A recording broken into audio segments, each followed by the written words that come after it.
So what we got today is a Wilwood lightweight brake kit from Busted Knuckle Offroad. This is for a Sterling 05 Plus Super Duty axle, the 10.5 Sterling. So Busted Knuckle sells this kit. It includes that Wilwood 4-piston caliper, the rotor, and a mounting bracket you can see here, and hardware to mount that 4-piston caliper. One thing that it does, based on how you have to mount that bracket in there, is it removes your ability to use the factory inside the drum style parking brake.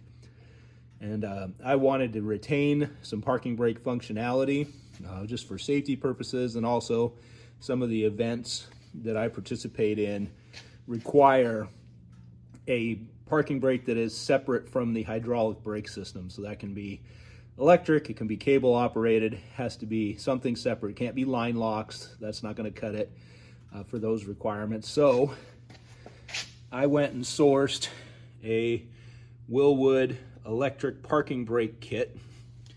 Got that at Summit Racing. They sell vehicle specific kits. Obviously they don't sell anything for a Sterling 10.5. So I bought the generic kit, which comes with the left and right rotors, the module, and the control module and the wiring harness. And you're left to figure out how to make the installation work. So I'm going to show you, spare you the full install, but I'm going to show you a couple of the things that I had to do to make this, the Busted Knuckle kit, work with the Wilwood Electric Parking Brake and with my axle setup. So one of the things you can see, if you look at Busted Knuckle's website and the pictures that they show, they actually space the bracket back from the mounting plate there on the axle. But because of the truss I have, I could not do that. It made it so that you could not get that third bolt in.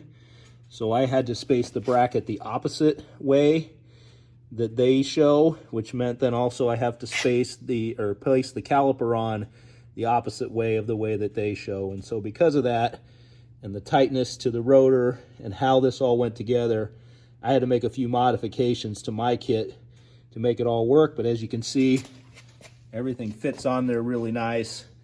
It looks great, and excited to have a parking brake and this extra nice Wilwood system. So going to show you just a few videos here, or short clips on some of the modifications I made to that kit. One of the things you can see here I did is I welded the nut into the bracket, and so it protrudes a little bit on the outside. You could grind it flat, but I left it sticking out just to give myself as much thread engagement as I could. So the reason for that is because there's not enough space between the bracket and the rotor when you put this together the way I have it. The other thing I did is I did not use the 3/8 bolts that came with the kit. I wanted more of the shoulder to pass through the aluminum part of the caliper so that the threads weren't in there acting like a saw.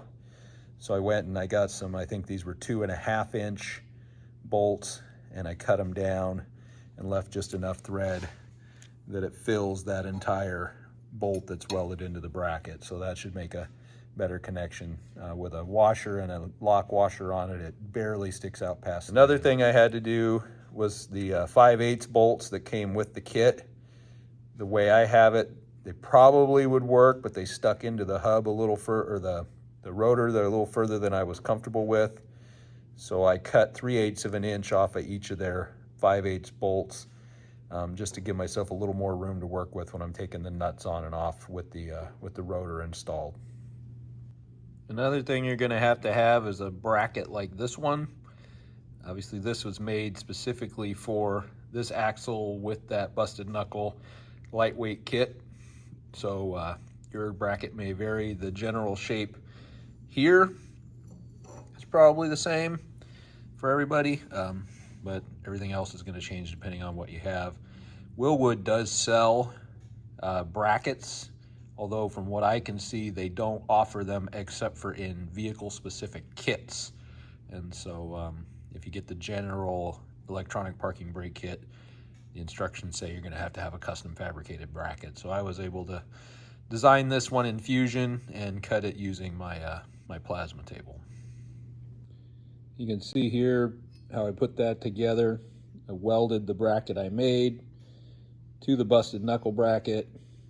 It's going to go on the rotor like this. Those nuts that I welded into it are there facing what will face outside, be up against the rotor, and that bracket sits back just a little bit, and then is welded to that bracket solidly. So, and here we are with everything back on again.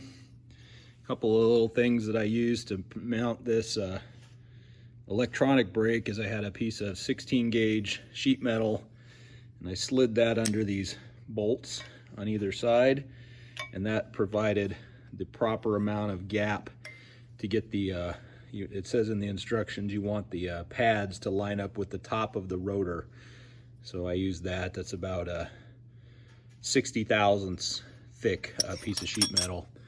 I also took apart my feeler gauge and made two packs. I think mine are right around, again, 60 thousandths maybe on each side. Yours is going to vary depending on your rotor thickness. But you want, one thing that's not clear in the Wilwood instructions is that you want the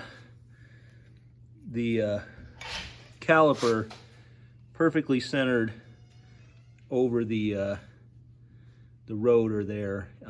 There's some diagrams in the instructions that make you believe that you need a larger gap on the outside, but talking to Wilwood, they said, and some people who install these regularly, they said you want them centered, much like you want these guys to be centered.